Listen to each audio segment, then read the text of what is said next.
கிறிஸ்துவுக்குள் அன்பானவர்களே, உங்களை இந்த ஆசிரியர் தின நாளில் சந்திப்பதில் மகிழ்ச்சி அடைகிறேன். உங்கள் அனைவருக்கும் ஆசிரியர் தின நல்வாழ்த்துக்கள்.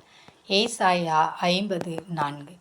இளைப்படைந்தவனுக்கு சமயத்துக்கேற்ற வார்த்தையை சொல்ல நான் அறியும்படிக்கு கர்த்தராகிய ஆண்டவர் எனக்கு கல்விமானின் நாவை தந்தருளினார். காலைதோறும் என்னை எழுப்புகிறார். கற்றுக்கொள்கிறவர்களைப் போல நான் கேட்கும்படி என் செவியை கவனிக்க செய்கிறார்.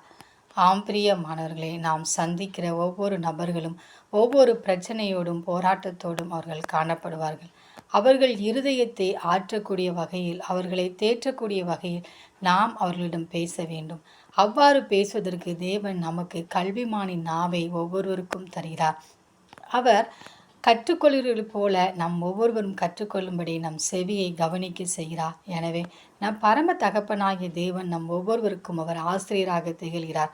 எனவே நாம் இந்த உலகத்தில் எப்படி வாழ வேண்டும், எப்படி மற்றவர்களிடம் பேச வேண்டும், எப்படி இந்த உலகத்தில் நாம் நடந்து கொள்ள வேண்டும் என்பதை நாம் அறிந்து கொள்வதற்காக நாம் ஒவ்வொரு நாளும் காலைதோறும் எழுப்புகிற நம் பரம தகப்பனத்தில் நாம் கேட்டு நாம் செய்யும் போது இந்த உலகத்தில் உள்ள பிரச்சனைகளும் போராட்டங்களும் நம்மை மேற்கொள்ளாதபடி தேவனாகிய கர்த்தர் அதிலிருந்து நம்மை விலக்கி பாதுகாத்து கொள்வார். எனவே ஒவ்வொரு நாளும் நாம் நம் பரம தகப்பனிடம் கற்றுக்கொள்வோம். அந்த தேவனின் அன்பு கரங்களை நாம் பற்றிக்கொண்டு அவரோடு கூட வாழ்வோம். ஆமேன்.